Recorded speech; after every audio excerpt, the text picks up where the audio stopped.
Notre Dame hasn't slowed down one bit on the recruiting trail after signing a top 5 class in 2026, and the early returns on the 2027 class suggest it could be another special group. Plus, how one decision could drastically change Notre Dame's approach to the quarterback position moving forward. We're covering all that and more on today's Locked On Irish.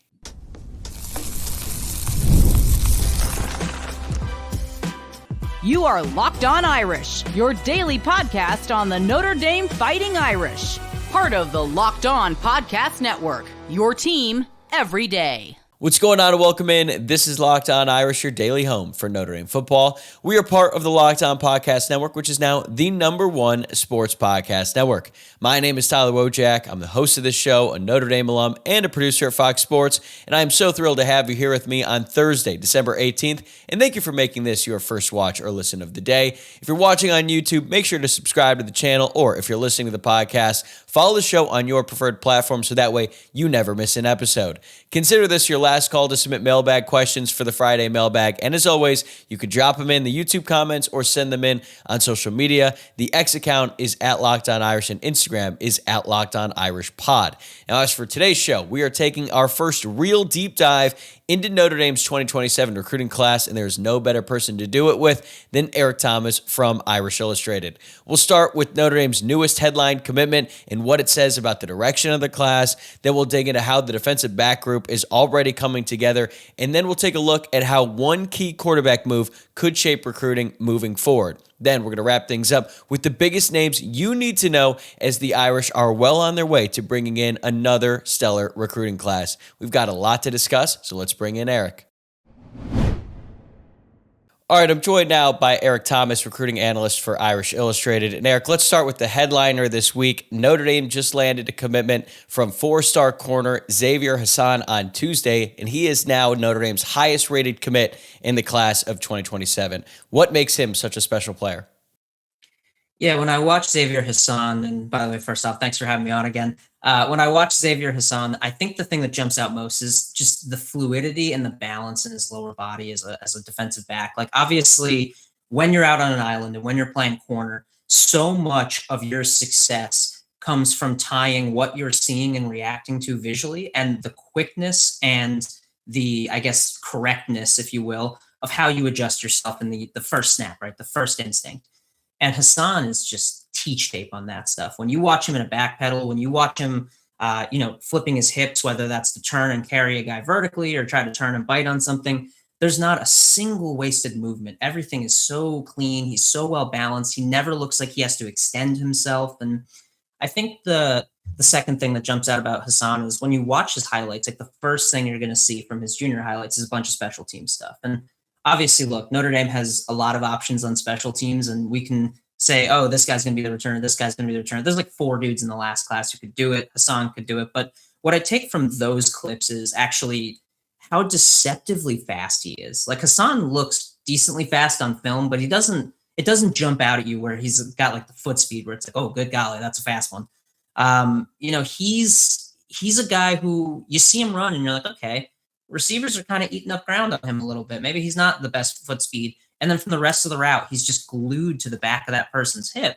And it's all about long, powerful strides. Like, everything this man does on a lower body basis on a football field is just like teach tape, perfect stuff. So I think Xavier Hasan is from that aspect, and you'd call that, I guess, technical development, one of the better corners in the country in both of the last 2 classes, just because it's so difficult to get those things down. And he does it every single time.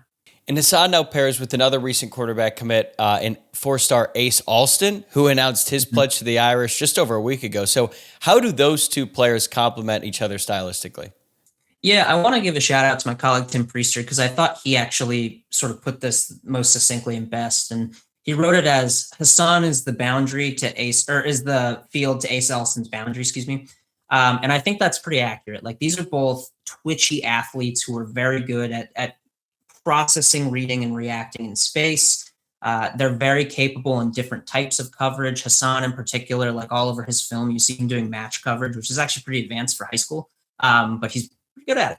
And then you kind of look at like the way that their body types are built. Like, Hasan is a little thicker, but he's shorter. Whereas Ace Alston has a little bit more of that tall, lanky build, which lines itself up well with the boundary, right? He can sort of eliminate more of that over-the-top mismatch that comes from your traditionally sized boundary receivers. Whereas Hasan, he at the field is going to be more in traffic. He's going to have to more cut through more bodies and things to come downhill and make plays.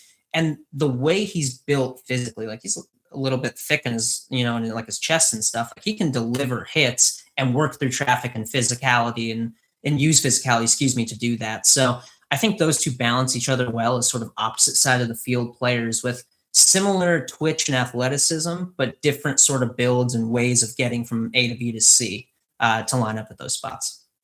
This feels crazy to say, considering we still have basically an entire year until the early signing period for the class of 2027. And Notre Dame already has 3 defensive backs committed in the class, with 4-star safety Khalil Terry in the mix as well. And defensive backs coach Mike Mickens is coming off what I would consider to be one of the best defensive back classes in program history in the class of 2026. So how has Mickens approached this group in 2027, knowing how loaded the class ahead of them is?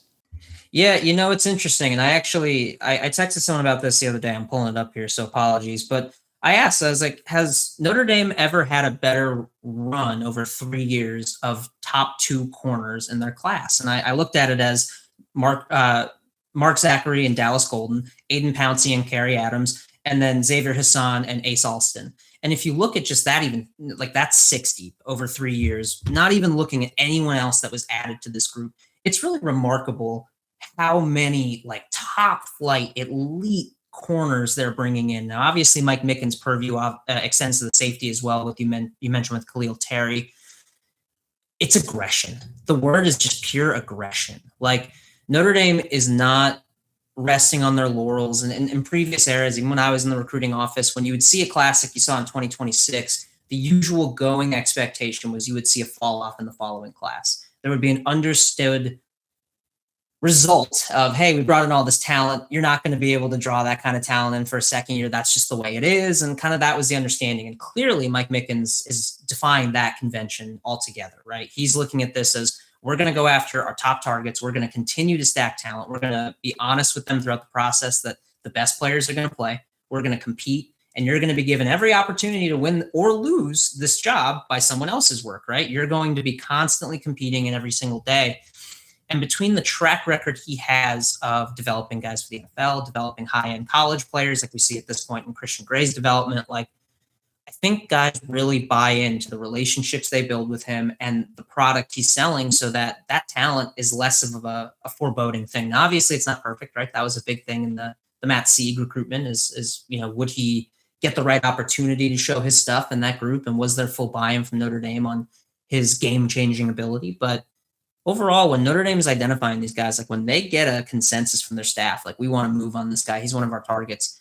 Mickens and Javon Codlin, that staff is just so aggressive going after these young defensive backs and stacking this talent. It's really pretty remarkable. And I think when you look at some of the feedback we get on guys, the root of that is really just that Mickens builds strong relationships, Codlin builds strong relationships, so that when they tell these guys, like, look, yeah, there's a ton of talent in this room, and it's going to be a difficult grind every single day, there's a lot of belief, regardless of that point, that those coaches are going to invest everything they have into maximizing these players and giving them their opportunity. They firmly, all of them, believe they have this opportunity to fight regardless of the numbers. And it's impressive, man. I mean, that's a testament to the quality of communication flowing from staff to prospects. We're going to be right back with Eric Thomas to break down how the future of the Notre Dame quarterback position could experience a significant shift based on one person's decision. But before we get to that, I want to tell you about an exciting new offer from Locked On. You already live your team every day. Now take it up a level and go ad-free. Join the Everydayer Club today and get Locked On Irish with no interruptions, members-only Discord access, and more, all for just $5 a month or $50 a year. Go to LockedOnIrish.supercast.com. That's LockedOnIrish.supercast.com, or check the link in the show notes to learn more. Today's episode is brought to you by Rocket Money. Ever feel like your money just disappears each month? It happens fast. A few subscriptions here, an impulse buy there, and suddenly the numbers in your bank account don't match the numbers in your head. Rocket Money helps you get clarity, track every dollar, and stay in control of your finances. Because managing your money shouldn't feel like a second job. Rocket Money does the heavy lifting for you so you can save more and stress less. Rocket Money finds subscriptions you forgot you were paying for and helps you clean them up quickly. Seeing all your spending on one dashboard makes it easier to understand where your money is going. I also like how Rocket Money automatically builds budgets based on past spending. It keeps you on track without overthinking it. Having the app find good times to save each month keeps you consistent with your financial goals. Take control of your finances and cancel your unwanted subscriptions with Rocket Money. Go to rocketmoney.com/lockedon today. That's rocketmoney.com/lockedon. rocketmoney.com/lockedon. I want to talk about the quarterback position because it has been widely reported, but not officially confirmed, that four-star Teddy Jarrard, who is currently in the class of 2027, is reclassifying into the class of 2026 and will skip his senior year of high school to enroll at Notre Dame in the summer of 2026. What can you share with us about how that process came together? Yeah, I don't know exactly when those conversations started, whether it was weeks or even like a month or two before signing day, but it was in advance. I know that Notre Dame was the primary driver here. They want Teddy in the room. And the big sort of outlook here that I've gathered from talking to sources is Notre Dame sees that CJ Carr is overwhelming likelihood probably going to leave after this year, with a significant opportunity in the NFL being kind of the forecasted future for him. And Marcus Freeman noted at his press conference on signing day that they don't want to go into the portal and find starting quarterbacks anymore. Notre Dame doesn't want to be in that business. So for Notre Dame, then, reasonably, if you're trying to maximize your window post CJ Carr and you're looking at the slate of options as more than likely redshirt freshman Noah Grubbs, redshirt sophomore Blake Hebert, and true freshman Teddy Jarrard, that's a little bit of a difficult tightrope to walk into if you want to have a championship window post Carr, right? That's three players with no experience, one of them not even having any experience in the program before that point. And it's going to be difficult to lure a transfer with that much underclassmen eligibility unless it is that one-year rental.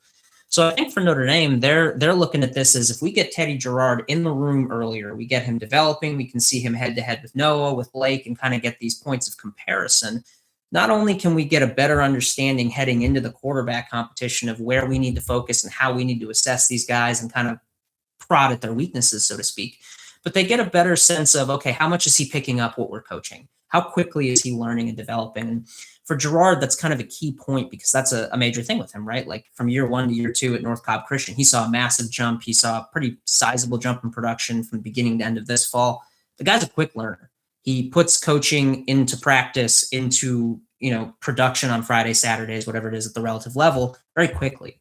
So I think for Notre Dame, the way they're looking at it is, if we can maximize his window by getting him in earlier, it creates a more tenable situation for us if we want to dismount off CJ Carr and have a homegrown starter.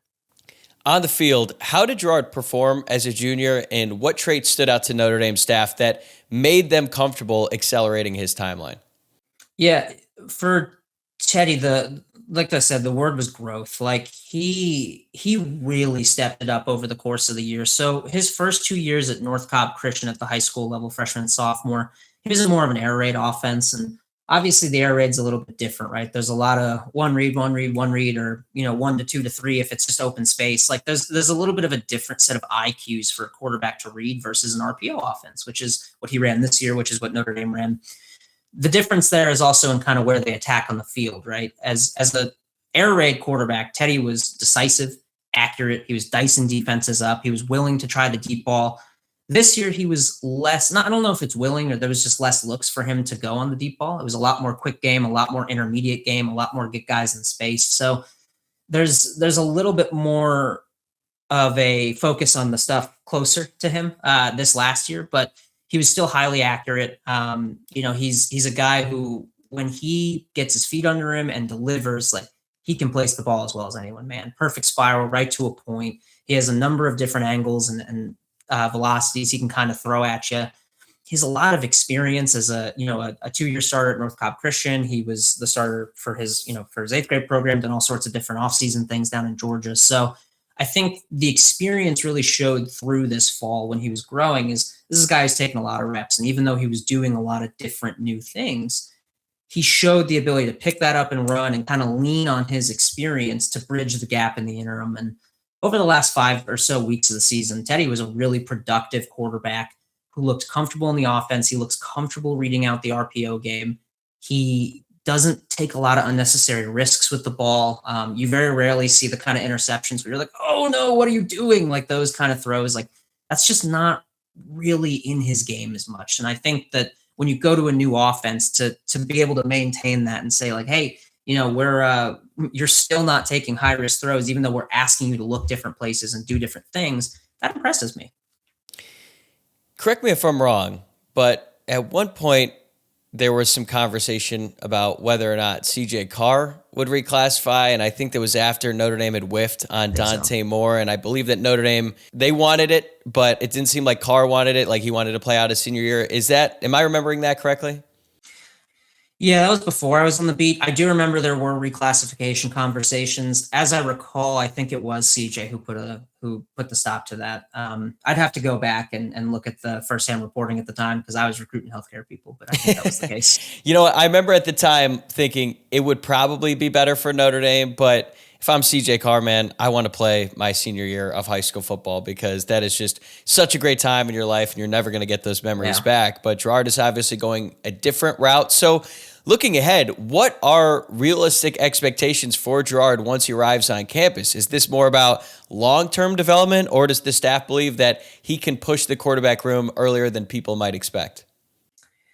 If we're talking realistic expectations in the short term, I think that Notre Dame is ideally, like in an ideal sense, they're trying to find their backup from this group of 3 freshmen, right? Redshirt and two true freshmen. So if the ideal case for Jarrard would be to hear that he's pushing for that position. But realistically, what you want to hear is that his accuracy is showing through. You want to hear that he has a lot of comfort in the offense and an understanding of where to go with the ball and understanding of what he's seeing on the field. You want to read reports that he's more than a scout team quarterback, right? He's not necessarily just doing the basic shell looks and things. You want to hear that he's kind of pushing in the offense and pushing in for reps. That's kind of your ideal first year scenario, right? Because realistically, barring an injury or something cataclysmic, like CJ Carr's the guy next year. And everything you're going to do is going to filter in from how do we get him prepared for the season and get the rest of these guys reps to understand what our backup situation looks like. So it is going to change the opportunity for Teddy a little bit, especially come summer, because obviously he's not an early enrollee. It's going to be a little bit different. So it might limit a little bit of that upfront opportunity for him to really show himself in spring that some other younger guys might get just from, working with the starters, guys getting rest, whatever else. But you want to see some of that stuff shine through early in the summer. And realistically, because of the differences between him and Noah Grubbs, I want to hear about him being willing to push the ball, vertically. I don't think there's a lack of willingness on his part to do that. I think the offense kind of moved away from that at North Cobb, especially as they leaned on just a really good stable of running backs. But I want to hear reports about willingness to do that, being aggressive, taking those shots and kind of capitalizing on those moments. And even if that leads to us hearing about interceptions in practice or whatever else, like you want to see a young quarterback going up against a secondary this talented, who's just, it's practice. I'm willing to take these throws. I'm willing to test my limits. I want to see what I can do. I'm not talking reckless with the ball, but you want to see a guy taking risks and willing to push himself and kind of find his windows. How does Jarrard's reclassification impact Notre Dame's quarterback strategy going forward? Because I think the dynamic around Noah Grubbs is certainly different now once Teddy Jarrard arrives on campus. And then, that means they're not going to have a quarterback in the class of 2027. And you and I have already talked about how they were pretty late to offer any quarterback in that class already. So now if Jarrard reclassifies, now they're even more behind in quarterback recruiting in this class. So what do you think they're going to do? Are they going to try to add another quarterback? Yeah, it's interesting. I've been going back and forth on this and trying to talk to some people. It's obviously a little bit of an immediate reaction. We still have to figure out if Jarrard's going to do this. We should have that final decision by mid-January is what I'm told. There's kind of a couple paths forward here. And like you said, in 2027, Notre Dame took their time to offer quarterbacks. They only actually offered 2 of them. And that was Teddy was the first one. Second one was Peyton Houston, who's now committed to LSU. Interest there is he committed to Brian Kelly and company. Obviously, there's the Lane train in town and everything now. It sounds like things are pretty stable there. It sounds like he's excited about the Lane hire and things from what I've seen, but I can't say that I've been talking to Peyton too much. He's also from Louisiana too, so exactly. So I think that one's probably tough. So if the answer there is as expected, no, not interested. You kind of move down the board a little bit, and I think I posted on our board today. I think Peter Borke out of Massachusetts, he's the Michigan commit in 2027, could be the kind of pivot point. He's a guy who worked out in front of the coaches. Notre Dame vetted him extensively in the lead up. There was a lot of smoke around him being one of the quarterbacks that was likely to draw an offer when we were going through that whole game. He's a guy who I think the staff put enough work in that you could see them, especially with another year of data saying, hey, you know what, maybe this is the way we want to go. He's a top 100 caliber prospect, and he's committed to a Michigan program that is in an odd place right now, if we're just going to be polite about it. Like it's just a weird dynamic. So that might be the path of least resistance in 2027. I'm kind of curious if the answer falls in 28 though. Like just don't bring in a 2027 recruit quarterback. Go get Trayvon Towns, sell out, get Trayvon Towns, Donald Tabron, one of those guys in the 28 class that are like those borderline 5 stars. And then look to bring in, a 1-year transfer if you feel that you don't have an adequate starter within those 3 young guys. That could also be a palatable option. It's tough, right? Because realistically, at this point, a lot of the 2027 top quarterbacks are committed. There's a few, including the number 1 quarterback in the country, who are not. But even the guys who aren't committed, they're usually down to like top 5s, top 6s. They kind of have an idea of where this thing's going to go. And to be jumping into these conversations late, especially at this period, it's awkward. Like it's almost easier to flip a guy when he has a target on his back and he's committed somewhere than it is to jump into a race when he's already trimmed it to 5, right? Because at that point, you're logically kind of going through the process of I'm making my decision. I've meaningfully cut this list down. Oh, so-and-so wants to get involved. Well, I can't deal with the extra data. Whereas when you're committed and people are talking to you or whatever, maybe a false sense of security lets some of that stuff slip in a bit more. So I'm not really sure what the direction is. I would keep an eye on Borke. I would keep an eye on Houston in the immediate term. And then if we don't hear anything there, I think that you're probably looking at a Notre Dame team kind of going back into their shell a little bit and going back to the evaluation mode while they kind of establish, hey, do we really like anyone enough in this 2027 class to make them the level of priority that could push someone else out of this room? Eric is going to be back with us in a moment to reveal the biggest names on Notre Dame's board that you need to know. But before we get to that, here's a message from today's sponsor, Wayfair. The holidays always show up faster than we expect. And if you're still putting together gifts, last-minute decor, or getting your home ready for guests, Wayfair has you covered. Whether you need a quick room refresh, new bedding, or those final seasonal touches, Wayfair makes it easy to get what you need fast. Wayfair truly is your one-stop shop for everything home, with decor, furniture, kitchen essentials, and gifts for every style and every budget, all delivered quickly and easily. It's so easy to shop by style. It helps you pick pieces that actually fit your home instead of guessing. The Wayfair items you order will instantly refresh your space without a big project. Wayfair is perfect for gifting too. They have guides, tons of options, and something for everyone on any budget. No massive delivery fees, no stress. It's the best way to get your home holiday ready without running around to different stores. Get last-minute hosting essentials, gifts for all your loved ones, and decor to celebrate the holidays for way less. Head to wayfair.com right now to shop all things home. That's WAYFAIR.com. Wayfair, every style, every home. Beyond the current commits, who are the biggest names on the board that Notre Dame is actively in the mix for right now? I got a whole bunch of them for you. So, number 1 guy in the class, DJ Jacobs, edge rusher from down in Georgia, mistaken for an NFL player at a camp last summer. Like, kid is an absolute freak. Visited Notre Dame multiple times this season. Dad is a Georgia alum, played for the football team there. So Georgia, Texas A&M, Notre Dame, and Miami seem to be kind of the main lead pack. Yeah, if Notre Dame pulls him away from Georgia, man, that would be the biggest win. Biggest recruiting win in the Marcus Freeman era by far, in my opinion. Yeah, it would be an unbelievable coup. And I know at different points it sounded like Georgia was kind of the lead team. It sounded like A&M was kind of the lead team.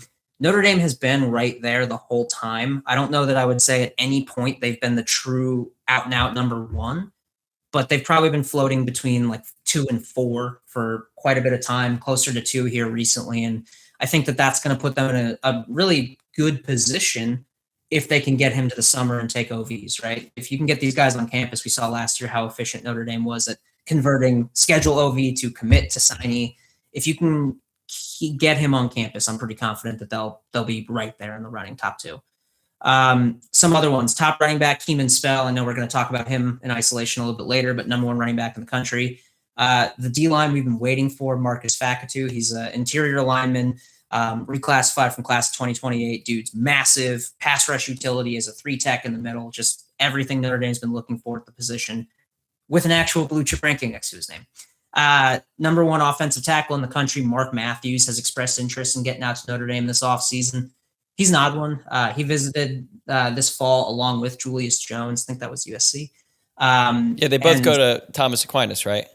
Yep. And it was odd. Like coming out of that, it was like, yeah, he likes Notre Dame. I don't know that they're really a major player. Like it seems like he's kind of looking elsewhere. And then like half of his top list had their coaches leave.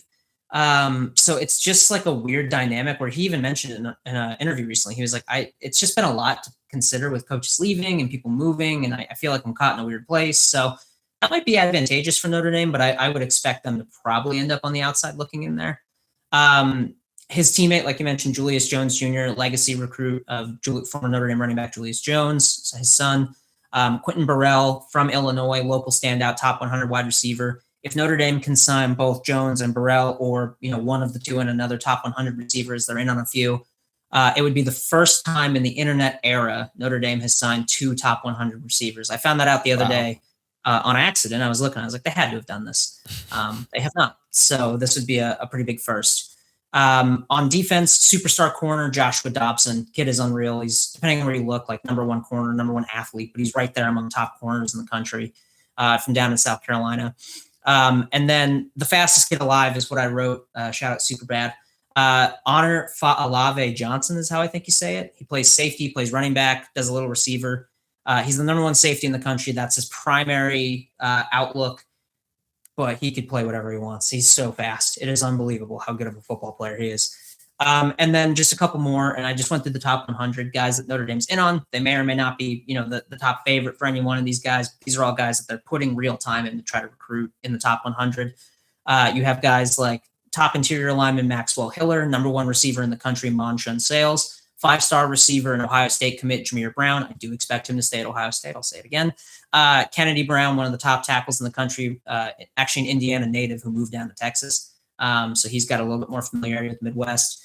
Albert Simeon, top interior offensive lineman from down in Louisiana. Linebacker Cooper Witten, obviously son of Jason Witten, safety turned linebacker from down in Texas.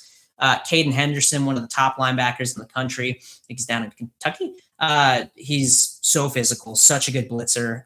Just when you think about like who Notre Dame recruits at linebackers right now and how exceptional they are playing physical at the line of scrimmage, how that's just such a non-negotiable. Besides the, playing in space and having to do all the pass coverage stuff that modern linebackers have to do, like Henderson's that dude. He's just such a good all-in-one package at linebacker.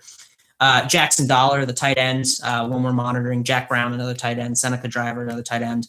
And then Junior Tui Halamaka's younger brother. I think it's Alafiletti, but I might have butchered that, so I'm sorry. But that's Junior's younger brother, top 100 prospect. And then defensive lineman from down in the fertile Notre Dame recruiting grounds of Mississippi, Sam Lejeune is another one, top 100 interior defensive lineman that Notre Dame is really high on. There are a lot of names that will get fans very excited, but I think the one everyone wants to know about is the 5-star running back, Keenan Spell. He decommitted from Penn State after James Franklin was fired. Number 1 running back in the class, arguably the top player overall. And at one point, it felt like Notre Dame had real momentum. I believe it was after the USC game when he visited. But as you have documented many times on Irish Illustrated, this recruitment has had plenty of twists and turns since then. What's the latest you can share with us? Yeah, he Spell went to Notre Dame with his family. It was his first visit after decommitting from Penn State, and it set a new bar for him. In his own words, like he loved it. His family was blown away. There was a lot of sort of factors within the game that lent itself well. Like Jeremiah Love had like his Heisman game right in front of him, and There was a lot of NFL alumni and different people around the program that day that were kind of there to inspire some confidence. So Notre Dame did as well as they could have on that visit. He then visited Athens, Georgia, and basically had the same flip, like, oh my God, this is the best thing I've seen. It was a similar dynamic, a lot of stuff going for them. I think it was one of their better rushing performances of the year. Like it was just like a sort of a 1-to-1 there. So at this point, there's 5 teams chiefly in the competition for spell. But if you want to look at it more realistically, this is looking like a Notre Dame Georgia battle. Right now, Georgia is the stated leader, and I have a crystal ball picking for Keeman to end up at Notre Dame. I still feel very confident about that. I think the biggest thing about this, and I'm not just trying to compare like Pennsylvania prospects and make it seem like they're all in one bucket, but I do get a lot of Joey O'Brien's sense from this recruitment in that Spell leaves visits and has a lot of good feedback. He very clearly gets, excited about it and stuff. Has a new favorite after every visit. Yeah, like it's part of the process. And look, even with Joey, there was times where it was like, okay, so-and-so is standing out more, but these schools are coming up. Like that's the same thing with Keeman, right? Like not every school is necessarily jumping right to the top, but they're all making leaps. After every visit, they all make a leap. So I think with him, he said, like, we're going to take this at least through the summer, maybe all the way out to signing day. Like, this is going to be a protracted process because I don't want to rush into it and potentially find myself doing this again. So for Notre Dame, once again, it's just get him on campus, get through the summer. And I think it's kind of a tightrope to walk, right? Like, if you look at the stated timeline is end of June or even early July to December as his period to commit. I think if you're looking at this as Keeman Spell commits in June or July coming out of those OVs, that's probably really good news for Notre Dame. I think if he takes it to September, October, November, December, that's probably where you start to run into some issues. I think Notre Dame does its best work when they're able to keep guys on campus, keep them interested, keep them close to that nucleus of staff and kind of do their pitch then. And retention-wise, once they're in, Notre Dame has shown that they can hold, but they need to get guys on campus to get that sell in. And so I think for Notre Dame, the movement from this point on, because there was some confidence there that they could head off this secondary recruitment, which obviously did not happen. I think the next sort of cut point for them is, okay, we got to get him on campus. We got to get him here for his OV. And the messaging for that official visit has to be, you know where you belong. You know you want to be here. Let's get this to happen. Let's get this to happen now. And I think if Notre Dame can pull that off, they're in a good spot. But if this thing extends beyond the summer, it does make me a little bit nervous, especially because Georgia is one of the best recruiting programs in the country when it comes down to November, December, getting flips and doing whatever they need to do. And as much as Georgia has signaled, like, that they're not one of the highest spenders in NIL and stuff, which is verifiably true. Like there are other schools that spend more than Georgia and they get a little bit of that NFL discount, if you will, with all the draft picks. I don't think that there is a lack of desire in Athens, Georgia to get this run game figured out after a couple of down years. And when there is a desire in SEC country to make a change, cash will follow. And I think that could be a concern if this thing goes out to the end. Eric, great stuff as always. And for everyone watching or listening, make sure you check out all of his recruiting coverage over at Irish Illustrated. He is all over this stuff year round, including during the holidays. We always appreciate the time. So thanks again, man. I'll talk to you again soon. Appreciate it, brother. Talk to you soon. That is going to do it for today's episode of Locked On Irish. Thank you for making this your first watch or listen of the day. And before you head out, make sure to subscribe on YouTube or follow the podcast on your favorite platform, like the video, and leave a rating and review. And don't forget, we've got the Friday mailbag coming up tomorrow, so get those questions in. Drop them in the YouTube comments, send them over on X at Locked On Irish or on Instagram at Locked On Irish Pod. I'll be back tomorrow with your questions. I'll see you then.